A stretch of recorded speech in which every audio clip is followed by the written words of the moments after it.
Hello student, आप सभी का आपका अपने YouTube चैनल आमंत्रण क्लासेज YouTube चैनल पर स्वागत है। और आज फिर से हम लोग एक बार राष्ट्रीय और अंतर्राष्ट्रीय समसामयिकी के सहारे जुड़ने जा रहे हैं। तो आज हम एक बहुत ही महत्वपूर्ण टॉपिक पर डिस्कशन करने जा रहे हैं, जिसमें हम लोग हाल ही में जो टोक्यो ओलंपिक हुआ है, ग्रीष्मकालीन टोक्यो ओलंपिक, उस पर हम लोग डिस्कशन करेंगे, मुख्य रूप से प्रारंभिक परीक्षा के दृष्टिकोण से। तो उस टॉपिक पर जाने से पहले हम लोग जो है जो कुछ जानकारी की चीज़ें हैं वो आपको हम शेयर कर देते हैं कि आपका जो ये YouTube चैनल है, इस पर आपको क्या क्या फैसिलिटी मिलेगी। तो सबसे इस पे पहले आपको जो समसामयिक राष्ट्रीय और अंतर्राष्ट्रीय घटनाक्रम होता है वो प्रारंभिक और मुख्य परीक्षा के दृष्टिकोण से इस पर आपको मटेरियल उपलब्ध होता है और वो आपको मिल भी रहा है।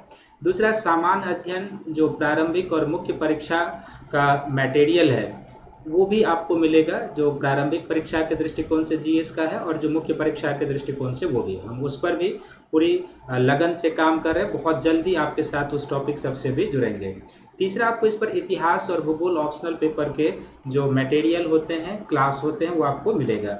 इन सारे चीज़ों के बारे में यदि आप विशेष जानकारी लेना चाहते हैं तो ये मेरा जो है टेलीग्राम लिंक है, आमंत्रण क्लासेज, इसको आप सब्सक्राइब कर लीजिए। और ये मेरा मोबाइल नंबर और व्हाट्सएप नंबर है, तो बेशक आप इस पर फ़ोन कर सकते हैं, व्हाट्सएप कर सकते हैं यदि किसी भी प्रकार की आपको एक्स्ट्रा जानकारी चाहिए तो। साथ ही अब आप हमारा क्लास जो है आप अपने क्लास ऐप आमंत्रण क्लासेज ऐप पर भी देख सकते हैं। और ये क्लास ऐप का लिंक है, आप इस लिंक को अपने मोबाइल के play store, Google play store में जाकर इस ऐप को डाउनलोड कर लेंगे। और इस ऐप के थ्रू भी आपको बहुत सारे रिकॉर्डेड वीडियो और बहुत सारे जो है ऑनलाइन क्लासेज हम आपको प्रोवाइड कराएंगे, जो जनरल स्टडी से संबंधित होगा और ऑप्शनल पेपर से संबंधित होगा। और यहाँ पर भी जो टेलीग्राम लिंक है और जो मोबाइल नंबर है वो आपकी सुविधा के लिए दिया गया है, तो आप इसका उपयोग कर सकते हैं। और जैसे पहले बताया कि ये जो आपका आमंत्रण क्लासेज ऐप है, इस पर आपको क्या क्या फैसिलिटी मिलेगी। इस पर यूपीएससी और राज्य लोक सेवा आयोग के जो प्रारंभिक और मुख्य परीक्षा के लिए टेस्ट सीरीज होता है, वो टेस्ट सीरीज का मूल्यांकन, उसका मॉडल आंसर सब कुछ उपलब्ध कराया जाएगा। साथ ही इतिहास और भूगोल ऑप्शनल विषय का जो है वो लेक्चर आपको मिलेगा। और तीसरा, आपको सामान्य अध्ययन के सभी विषय का जो मेंस के दृष्टिकोण से है, class lecture, class material, PDF, जो अद्यतन मटेरियल होता है वो आपको मिलेगा। और इस संबंध में यदि आप कोई जानकारी प्राप्त करना चाहते हैं तो आप इस टेलीग्राम लिंक पर हमें मैसेज कर सकते हैं। और दूसरा, ये जो आपके सामने मोबाइल नंबर है, दूरभाष नंबर है, ये व्हाट्सएप नंबर भी है, तो आप इस पर ज़रूर हमें संपर्क कीजिए। तो आइए आज के टॉपिक में हम आपको लेकर चलते हैं। और आज का जो टॉपिक है इसमें हम लोग टोक्यो ओलंपिक के ऊपर चर्चा करेंगे। किसके ऊपर चर्चा करेंगे? तो टोक्यो ओलंपिक। इसमें दो सेगमेंट है। एक टोक्यो ओलंपिक में जो हमारे प्रारंभिक परीक्षा के दृष्टिकोण से, और यदि आप आरएस का एग्जाम दे रहे होंगे तो उसमें खेल है, ओलंपिक पर मेंस में भी आपसे प्रश्न आ सकता है। आरएस के एग्जाम में जब आप मेंस लिखने के लिए जाएंगे तो आरएस के मेंस में क्या है कि ओलंपिक में भारत के प्रदर्शन पर या ओलंपिक खेल जो है उस पर आपको मेंस में भी 50-100 नंबर में पूछा जा सकता है, तो इसको आप ध्यान में रखेंगे। तो टोक्यो ओलंपिक को दो सेक्शन में बांटकर समझेंगे हम लोग। एक, इसमें प्रारंभिक परीक्षा के दृष्टिकोण से जो ऑल ओवर हमें विश्व भर की जानकारी चाहिए, ऑल ओवर विश्व भर की जानकारी, वो हमें ले लेना है, ऑल ओवर जानकारी। तो ऑल ओवर जानकारी आप जानते हैं कि टोक्यो ओलंपिक एक बहुत बड़ा इवेंट है, विश्व का जो मैक्सिमम देश होते हैं इसमें पार्टिसिपेट करते हैं। इस ऑल ओवर जानकारी में हमारे लिए वो महत्वपूर्ण है जो एग्जाम के दृष्टिकोण से है, तो हम वो आपको बताएंगे। और दूसरा जो इस सेगमेंट में हमारे लिए सबसे ज़्यादा महत्वपूर्ण है वो ये है कि टोक्यो ओलंपिक में भारत का प्रदर्शन कैसा रहा, भारत का प्रदर्शन कैसा रहा, इस भारत के प्रदर्शन पर हम लोग चर्चा करेंगे। तो ये दो विंग में हम लोग चलेंगे। तो पहले हम लोग ऑल ओवर जो परफॉर्मेंस, ऑल ओवर जो टोक्यो ओलंपिक का एक ऑल ओवर व्यू होता है उसकी जानकारी ले लेते हैं। और उसके बाद इसमें हम आपको भारत का जो परफॉर्मेंस रहा है उस पर हम चर्चा करेंगे। तो आइए सबसे पहले जो टोक्यो ओलंपिक है इसका जो ऑल ओवर व्यू है आपको हम प्रदान करते हैं। और ये जो टोक्यो ओलंपिक है इसमें बेसिकली अभी जो हम आपको जानकारी प्रदान करने जा रहे हैं ये बेसिकली क्या है कि प्रारंभिक परीक्षा के दृष्टिकोण से है, पीटी के दृष्टिकोण से। ये जो राज्य लोक सेवा आयोग का प्रारंभिक परीक्षा होता है राज्य सेवा का, और जो यूपीएससी का एग्जाम होता है बहुत सारा, सीडीएस, एनडीए, अखिल भारतीय सेवा का, उसमें भी प्रश्न आ सकता है। तो ऑल ओवर जो टोक्यो ओलंपिक पर जब हम लोग बात करते हैं तो सबसे पहले क्या है कि ये ग्रीष्मकालीन टोक्यो ओलंपिक था। ये क्या था? ग्रीष्मकालीन ओलंपिक था। दो प्रकार का ओलंपिक होता है, एक शीतकालीन होता है और एक ग्रीष्मकालीन। ये ग्रीष्मकालीन ओलंपिक था। और कैमा ग्रीष्मकालीन ओलंपिक था, तो ये 32वें ग्रीष्मकालीन ओलंपिक का आयोजन किया गया था। तो ये भी पूछा जा सकता है कि कैमा ग्रीष्मकालीन ओलंपिक था। ये जो 32वें ग्रीष्मकालीन ओलंपिक था, इसको होना कब था? तो इसको होना था बेसिकली कब? तो इसका आयोजन होना था वर्ष 2020 में, लेकिन वर्ष 2020 में ये नहीं हुआ था। लेकिन क्या हुआ था? लेकिन कोविड-19 के कारण, सभी जानते हैं कि 2 साल से पूरे विश्व को प्रभावित किए हुए है ये महामारी, तो कोविड-19 के कारण ये 2020 में नहीं हो पाया था, 2020 के कम में नहीं हो पाया था। अब ये संपन्न हुआ है 2021 में। अब ये कहाँ पर हुआ है? संपन्न हुआ है, टोक्यो ओलंपिक संपन्न हुआ है 2021 में संपन्न हुआ है। और ये जापान की कैपिटल सिटी जो टोक्यो है वहाँ पर ये संपन्न हुआ है। ये जो टोक्यो ओलंपिक हुआ है तो इसका उद्घाटन जो किया है, तो टोक्यो ओलंपिक का उद्घाटन जापान के जो सम्राट हैं, जापान के सम्राट के द्वारा किया गया। और जापान के सम्राट के द्वारा जो किया गया उनका नाम है नारुहितो। तो नारुहितो के द्वारा जो है, नारुहितो के द्वारा टोक्यो ओलंपिक का उद्घाटन किया गया। डायरेक्ट आपसे पूछा जा सकता है कि टोक्यो ओलंपिक का उद्घाटन किसके द्वारा किया गया? तो नारुहितो के द्वारा किया गया। सबसे महत्वपूर्ण कि जो टोक्यो ओलंपिक हुआ है इसका शुभंकर क्या है, मस्कट क्या है? तो टोक्यो ओलंपिक का जो शुभंकर है वो है मिरई तोबा है। इसका शुभंकर क्या है? मिरई तोबा। और जो मिरई तोबा इसका शुभंकर है, तो इसका अर्थ जो होता है वो भी आपको याद रखना है, ये भी पूछा जा सकता है। इसका अर्थ होता है अतीत से सीखो, नए विचारों को विकसित करो। इसका जो अर्थ होता है वो क्या होता है? अतीत से सीखो, यानी कि अपने भूत से सीखो, अतीत से सीखो और नए विचारों को क्या करें? नए विचारों को विकसित करें। नए विचारों को क्या करें? नए विचारों को विकसित करें, नए विचारों को विकसित करो, ये इसका अर्थ होता है, विकसित करो। तो डायरेक्ट ये प्रश्न भी आ सकता है कि टोक्यो ओलंपिक का शुभंकर क्या है? तो मिरई तोबा है। और ये भी पूछा जा सकता है कि जो टोक्यो ओलंपिक का शुभंकर मिरई तोबा है, इसका अर्थ क्या है? इसका अर्थ क्या है? अतीत से सीखो और नए विचारों को विकसित करो, ये इसका है। इसका उद्घाटन किसने किया? तो उद्घाटन तो क्लियर ही है, जो ओलंपिक मशाल होता है, तो ओलंपिक मशाल किसने प्रज्वलित किया इस खेल में? अगला पॉइंट हो जाएगा कि ओलंपिक, टोक्यो ओलंपिक में मशाल किसने प्रज्वलित किया? ओलंपिक का मशाल किसने प्रज्वलित किया? ओलंपिक का मशाल प्रज्वलित किया। तो जो ओलंपिक का मशाल प्रज्वलित किया वो एक जापानी खिलाड़ी हैं, जापानी खिलाड़ी जिनका नाम है नाओमी ओसाका। नाओमी ओसाका के द्वारा इस खेल के मशाल को प्रज्वलित किया गया। और ये जो नाओमी ओसाका, ये बेसिकली किस खेल से संबंधित है?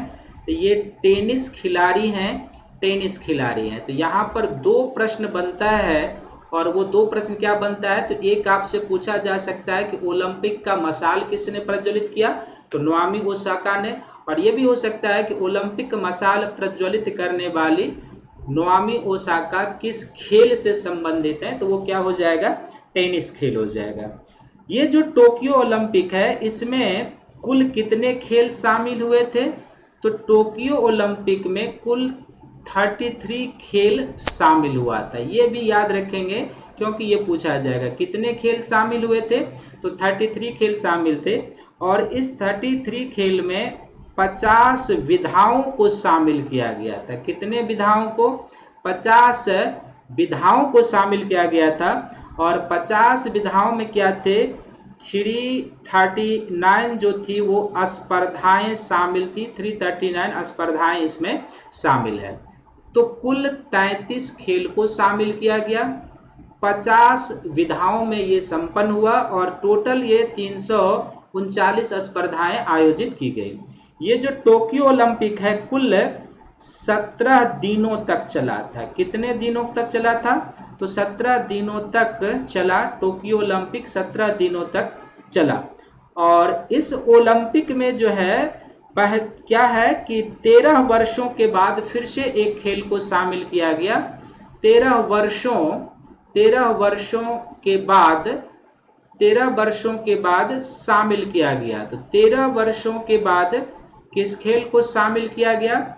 तो 13 वर्षों के बाद जो शामिल किया गया वो खेल है, उसका नाम है बेसबॉल। बेसबॉल को फिर से एक बार क्या है कि टोक्यो ओलंपिक में 13 वर्षों के बाद शामिल किया गया। तो ये पूछा जा सकता है कि टोक्यो ओलंपिक में निम्नलिखित में से किस खेल को पुनः 13 वर्षों के बाद शामिल किया गया? तो वो क्या हो जाएगा? बेसबॉल हो जाएगा। ये भी पूछा जाएगा कि कितनी स्पर्धाएं खेल इसमें शामिल थी टोटल, तो 33 खेल शामिल थे। उससे भी महत्वपूर्ण जो आपको बताए जा रहे हैं कि इस टोक्यो ओलंपिक में 4 खेल को पहली बार शामिल किया गया। 4 खेल को पहली बार शामिल किया गया। 4 खेल को क्या किया गया कि टोक्यो ओलंपिक में पहली बार शामिल किया गया। तो ये 4 खेल जो टोक्यो ओलंपिक में पहली बार शामिल किए गए, इसमें कौन कौन से खेल हैं? तो सबसे पहले इसमें एक खेल है जिसको हम लोग कहते हैं स्केट बोर्डिंग कहते हैं। स्केट बोर्डिंग को इसमें पहली बार शामिल किया गया। दूसरा जिसको शामिल किया गया वो क्या है? सर्फिंग है। सर्फिंग को शामिल किया गया। तीसरा जो खेल है वो क्या है? कराटे है, जो कराटे को शामिल किया गया। और चौथा खेल जिसको पहली बार शामिल किया गया वो है स्पोर्ट्स क्लाइंबिंग कहते हैं। Sports climbing. तो स्पोर्ट्स क्लाइंबिंग जैसे खेलों को इस टोक्यो ओलंपिक में क्या है? पहली बार शामिल किया गया। तो ये 4 जो है ना मोस्ट भी है आने वाले किसी भी प्रारंभिक परीक्षा के एग्जाम के लिए, चाहे वो किसी भी वनडे एग्जाम हो, चाहे यूपीएससी के द्वारा लिया जाने वाला हो, या चाहे फिर जैसे यूपीएससी के द्वारा सीडीएस होता है, एनडीए होता है, एपीसीएफ होता है, इस तरीके के एग्जाम में। और स्टेट पीसीएस में तो 100% यहाँ से आएगा। तो skateboarding, surfing, karate, sport climbing जो खेल है इसको पहली बार किया गया, इसमें शामिल किया गया। ये आपको ध्यान में रखना है। नेक्स्ट जो इसमें ये हो जाएगा कि एथलेटिक्स की ऊंची कूद जो है, एक खेल ऐसा एथलेटिक्स की ऊंची कूद। एथलेटिक्स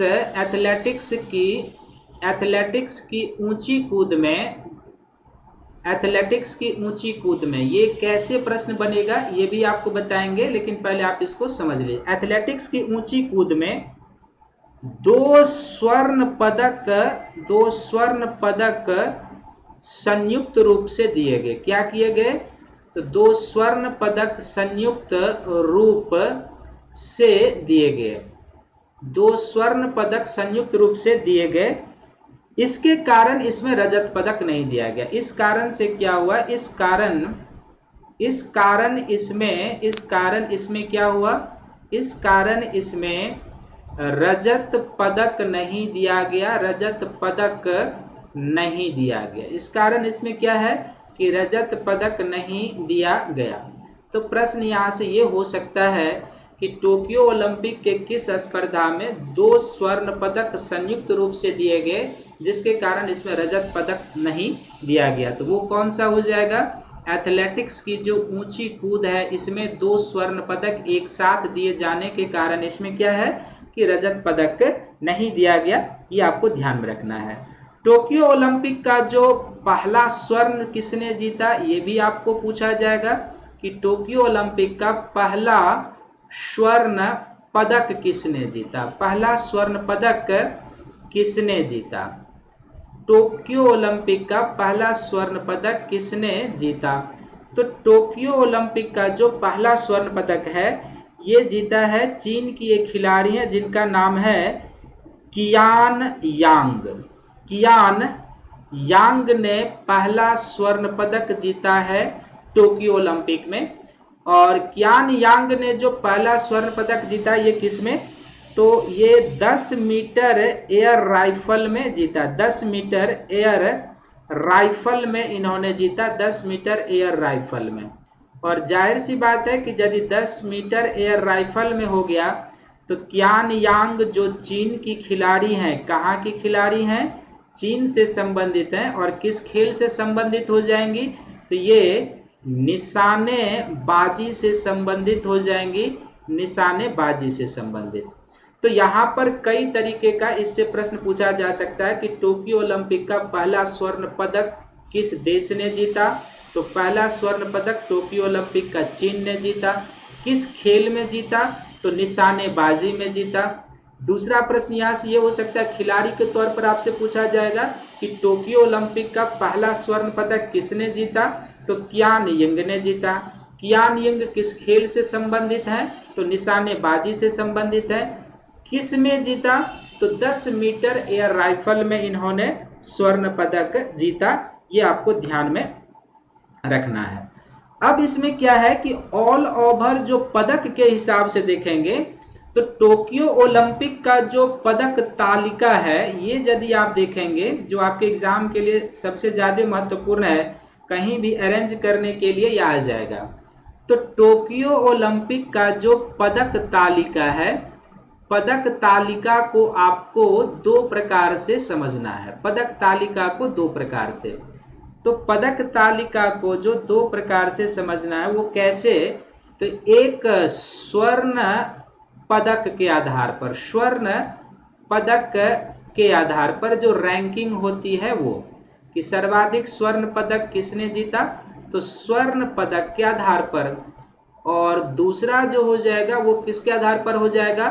तो कुल पदक के आधार पर, कुल पदक के आधार पर। इस दो तरीके से पदक तालिका को ध्यान में रखना है, कुल पदक के आधार पर। तो यदि हम लोग कुल पदक के आधार पर जाएंगे, कुल पदक के आधार पर, तो यहाँ पर क्या हो जाएगा? एक तरफ देश हो जाएगा, देश के सामने में क्या हो जाएगा? स्वर्ण हो जाएगा। स्वर्ण के बाद क्या हो जाएगा? रजत हो जाएगा। रजत के बाद क्या हो जाएगा? कांस्य हो जाएगा। और कांस्य के सामने में क्या हो जाएगा? जो टोटल इन्होंने पदक जीता है ये हो जाएगा। तो कुल पदक के आधार पर यदि आप देखेंगे, टोटल ऑल ओवर पदक के आधार पर, तो ऑल ओवर पदक के आधार पर पहले स्थान पर जो हो जाएगा वो किसका हो जाएगा? अमेरिका का हो जाएगा। पहले स्थान पर किसका होगा? अमेरिका का होगा। अमेरिका ने टोटल कितने पदक जीते हैं? तो अमेरिका ने टोक्यो ओलंपिक में टोटल 113 पदक जीते हैं। लेकिन इसमें जो स्वर्ण की संख्या है अमेरिका की, स्वर्ण की संख्या है 39, रजत की संख्या है 41 और कांस्य की जो संख्या है वो कितनी है? तो 33 है। दूसरा स्थान पर जो कुल पदक के आधार पर आप देखेंगे तो इसमें रहा है चीन का स्थान। चीन ने कुल कितने पदक जीते? तो चीन ने कुल टोक्यो ओलंपिक में 88 पदक जीते और 88 में इनका 38 स्वर्ण है, 32 इनका जो है रजत है और 18 जो है इनका कांस्य है।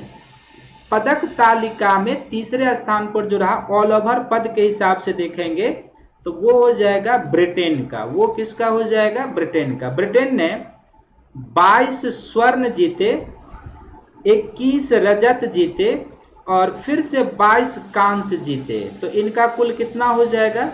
टोटल पद इन्होंने 65 जीता। और चौथे स्थान पर पदक में हो जाएगा कुल पदक के आधार पर, वो हो जाएंगे जापान। तो जापान ने कुल स्वर्ण कितने जीते हैं?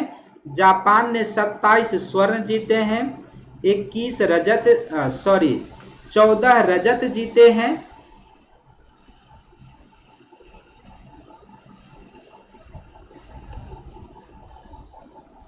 तो जापान ने क्या जीते हैं? तो जापान ने जीते हैं 27 स्वर्ण जीते हैं, 14 ये रजत जीते हैं और 17 जो है ये क्या जीते हैं? कांस्य। और इनके पदकों की कुल संख्या जो वो कितनी है? 58 है। तो ये आपको इस तरीके से याद रखना है, क्योंकि ये आपको किस आधार पर है? टोटल पदक तालिका के आधार पर है कि किसने कितना स्वर्ण, टोटल पदक किसने कितना जीता है। तो ये बिल्कुल आपको याद रखना है। टोक्यो ओलंपिक में कहीं भी अभी एग्जाम होगा तो इस तरीके से आपके सामने प्रश्न आ सकता है कि सर्वाधिक पदक के आधार पर जो देश ने पद जीते हैं उनका क्रम आप लगाइए। तो इस तरीके से आपको क्रम जो है याद रखना है। ये एक बॉक्स हो जाएगा, इसको कुल पदक के आधार पर है। अब यहीं पर आपसे पूछा जा सकता है स्वर्ण के आधार पर। तो स्वर्ण के आधार पर अब यहाँ पर क्लियर है कि स्वर्ण के आधार पर पहले स्थान पर कौन हो जाएगा? अमेरिका हो जाएगा। कुल पदक तो हम लोग जानते ही। अब अमेरिका ने स्वर्ण कितने जीते हैं? इन्होंने 39 जीता है। दूसरे स्थान पर स्वर्ण के आधार पर कौन हो जाएगा? चीन। इन्होंने कितने स्वर्ण जीते हैं? तो 38 जीते हैं। तीसरा क्या हो जाएगा? तो स्वर्ण के आधार पर अब तीसरा स्थान किसका हो जाएगा? यहाँ पर स्वर्ण के आधार पर तीसरा स्थान हो जाएगा जापान का, जिन्होंने कितने स्वर्ण जीते हैं? 27। और चौथा स्थान फिर किसका हो जाएगा? ब्रिटेन का हो जाएगा, जिन्होंने कुल कितने स्वर्ण जीते हैं? 22 जीते हैं। तो इससे ये निष्कर्ष निकला कि ऑल ओवर पदक के स्थान पर और स्वर्ण के स्थान पर पहला 2 स्थान फिक्स है। ऑल ओवर पदक के स्थान पर भी पहले स्थान पर अमेरिका है और दूसरे स्थान पर कौन है? चीन है। और स्वर्ण के आधार पर भी पहले स्थान पर अमेरिका है और दूसरे स्थान पर चीन है। लेकिन जब स्वर्ण के आधार पर बात करेंगे तो जापान का तीसरा और ब्रिटेन का चौथा। लेकिन ऑल ओवर पदक की बात करेंगे तो तीसरे स्थान पर ब्रिटेन और चौथे स्थान पर जापान। तो ये आपको इसी तरीके से ध्यान में रखना है। और आने वाले एग्जाम में जो बिहार लोक सेवा आयोग का है, जो आरपीएससी का है या अन्य जो भी उत्तराखंड पीसीएस सब का है, उसमें आपसे ये जरूर पूछा जाएगा। तो आप इसे जरूर ध्यान में रखेंगे। फिर कुछ और जो है इसमें जो है सो हॉकी जो मुख्य खेल है, तो टोक्यो ओलंपिक में हॉकी का जो स्वर्ण है ये आपको ध्यान में रखना है। हॉकी का स्वर्ण, तो टोक्यो ओलंपिक में हॉकी का स्वर्ण जो है पुरुष का, तो टोक्यो ओलंपिक में पुरुष हॉकी का जो स्वर्ण है वो किसने जीता है? तो बेल्जियम ने जीता है। बेल्जियम ने पुरुष हॉकी का स्वर्ण जो है वो किसने जीता है? बेल्जियम ने। और इसी तरीके से हॉकी का स्वर्ण, लेकिन वो महिला हॉकी, तो महिला हॉकी का जो स्वर्ण है वो किसने जीता है? तो महिला हॉकी का जो स्वर्ण है वो नीदरलैंड ने जीता है। नीदरलैंड ने जीता है। इस हॉकी में क्या है? पुरुषों के हॉकी में, पुरुषों के हॉकी में भारत ने क्या प्राप्त किया? तो भारत ने पुरुषों के हॉकी में कांस्य पदक प्राप्त किया है। कांस्य पदक प्राप्त किया है। और लगभग हॉकी में आप ये जान लीजिए कि जो कांस्य पदक भारत ने जीता है पुरुषों के हॉकी में, ये हॉकी में भारत का लगभग 41 वर्षों के बाद कोई पदक है। 41 वर्षों के बाद। कितने वर्षों के बाद? तो 41 वर्षों के बाद भारत ने कोई पदक जीता है, क्योंकि इससे पहले 1980 के मास्को ओलंपिक में, 1980 के मास्को ओलंपिक में भारत ने स्वर्ण पदक जीता था। मास्को ओलंपिक में भारत ने क्या जीता था? यहाँ पर स्वर्ण पदक जीता था। स्वर्ण पदक भारत ने जीता था। तो अब आप देख लीजिए कि पूरे 1980 के बाद जो है मास्को ओलंपिक में भारत ने जो स्वर्ण जीता था, वहां से 41 वर्षों के बाद कोई। और इसके बारे में आपको बताएंगे कि भारत ने किसको हराकर कांस्य जीता, कहां तक भारत का सफर रहा। तो वो जो होगा ना, जो हम भारत का प्रॉपर एक सेगमेंट जो बनाए हैं कि भारत में का ओलंपिक में परफॉर्मेंस, उसमें आपको बताएंगे। और महिलाओं का भी भारत में कैसा परफॉर्मेंस रहा भारतीय हॉकी महिला टीम का, वो भी आपको भारत वाले सेगमेंट में बताएंगे। तो ये इसी तरीके से जो फुटबॉल था, फुटबॉल,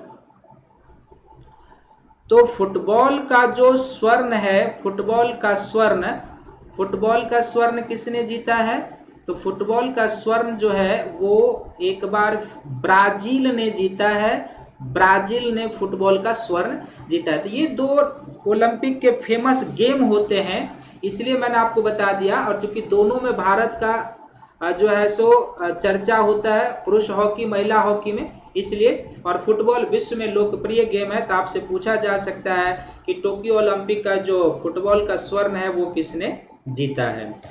साथ ही साथ 3 आगामी ओलंपिक की घोषणा, जो 3 आगामी ग्रीष्मकालीन ओलंपिक है उसकी घोषणा हो चुकी है कि कहां पर होगा। 3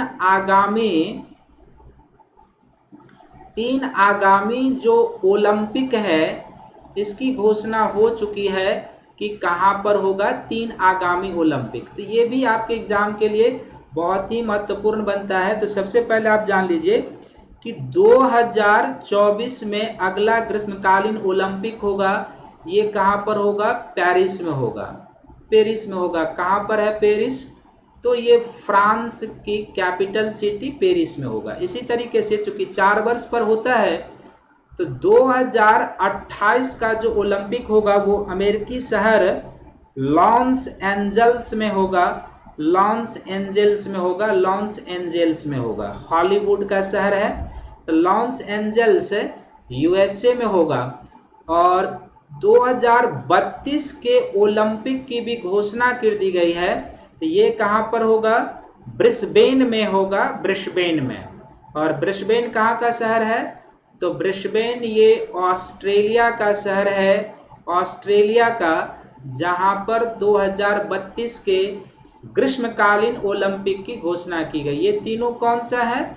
ग्रीष्मकालीन। चूंकि शीतकालीन ओलंपिक भी होती है, तो ये ग्रीष्मकालीन ओलंपिक है जिसकी घोषणा कर दी गई है। और अभी जो अंतर्राष्ट्रीय ओलंपिक समिति होती है, तो अभी अंतर्राष्ट्रीय ओलंपिक समिति के जो अध्यक्ष हैं, अंतर्राष्ट्रीय ओलंपिक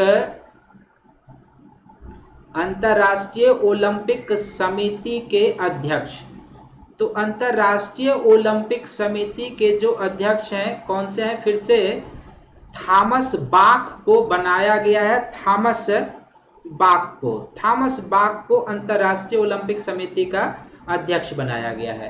तो ये भी प्रश्न पूछा जा सकता है कि वर्तमान में अंतर्राष्ट्रीय ओलंपिक समिति का अध्यक्ष कौन है। ये 3 तो मस्ट भी है, पूछा जाएगा कि ये कौन कहां पर होने वाला है, कब होने वाला है, ये आपसे पूछा जाएगा। तो ये अब गलत नहीं होना चाहिए, क्योंकि मैंने इस तरीके से इसमें डिस्कशन कर दिया है, तो वो आपको दिक्कत नहीं करेगा। और हॉकी फुटबॉल का जो है ये भी आपको बता दिया है। साथ ही साथ क्या है कि 2 और जो फुटबॉल की महत्वपूर्ण स्पर्धाएं हुई है, ये ओलंपिक से बाहर का है, ठीक ना। तो ये पहले ही जान लेंगे कि ओलंपिक से बाहर की स्पर्धा है। और इसमें एक है जिसको हम लोग कहते हैं कोपा अमेरिका कप कहते हैं। क्या कहते हैं? Copa America cup. ये किस खेल से संबंधित है? तो कोपा ये 2021 में है। और ये जो कोपा अमेरिका कप है ये संबंधित किससे है? तो ये फुटबॉल से संबंधित है, दक्षिण अमेरिकी देशों का है, फुटबॉल से संबंधित है। तो कोपा अमेरिका कप जो है ये बेसिकली मूल रूप से ब्राजील के मेजबानी में संपन्न हुआ है। ब्राजील के मेजबानी में संपन्न हुआ है। किसके मेजबानी में? तो ब्राजील के मेजबानी में। और इसको जीता किसने है? तो इसको जीता है अर्जेंटीना ने, ब्राजील को हराकर ही जीता है। किसको हराकर?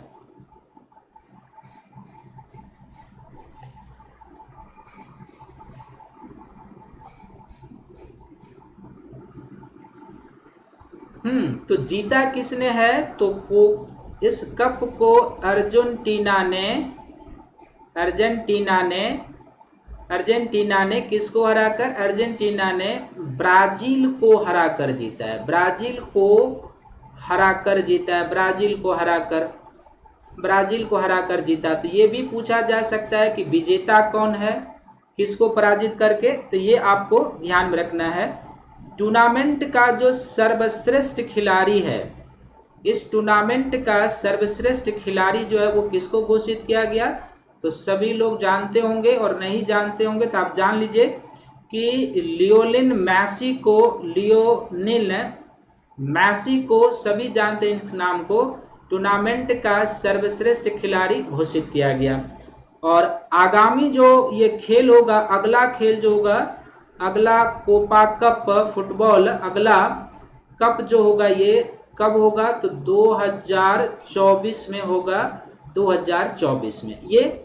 और इसी तरीके से एक और फुटबॉल की महत्वपूर्ण स्पर्धा संपन्न हुई, उसको कहते हैं यूरो कप हुआ है 2021।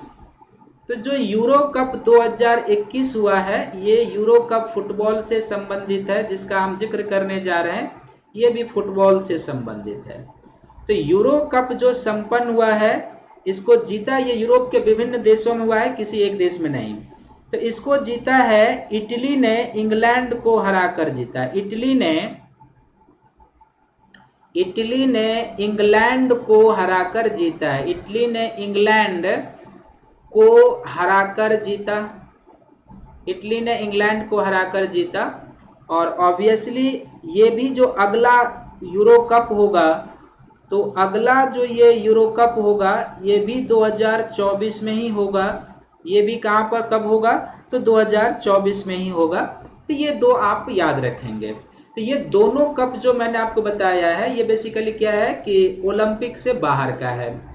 तो अब दो चीज आप अभी जान गए हैं। सबसे पहला आप जान गए कि ओलंपिक का ऑल ओवर जो हमारे प्रारंभिक परीक्षा के दृष्टिकोण से उपयोगी है, वो आप जान चुके हैं। दो फुटबॉल की अन्य प्रतिस्पर्धाएं भी जान चुके हैं। तीसरा, टोक्यो ओलंपिक में जो भारत का प्रदर्शन है, टोक्यो या टोक्यो लिखते हैं कहीं, अब मूल रूप से क्या लिखते हैं, अब टोक्यो लिखते हैं। तो टोक्यो ओलंपिक में भारत का प्रदर्शन, ये आपको जानना है, भारत का प्रदर्शन। तो टोक्यो ओलंपिक में जो भारत का प्रदर्शन है, इस पर हम कल आपके साथ चर्चा करेंगे, कल इस पर आपके साथ जुड़ेंगे। और तब तक आपको ये वीडियो कैसे लगा एग्जाम के पॉइंट ऑफ व्यू से जरूर कमेंट कीजिएगा, बताइएगा। हम आपके लिए और किस तरीके से काम कर सकते हैं वो भी आप कमेंट करके बताइएगा। और टोक्यो ओलंपिक जब भारत वाला समाप्त हो जाएगा, तो जो पैरा ओलंपिक हुआ है ग्रीष्मकालीन टोक्यो में ही, उस पर भी एक वीडियो आपके साथ लेकर आएंगे, ताकि ओलंपिक से जितने भी प्रकार के प्रश्न हैं वो सभी आपका कवर हो जाए, कोई छूटे नहीं।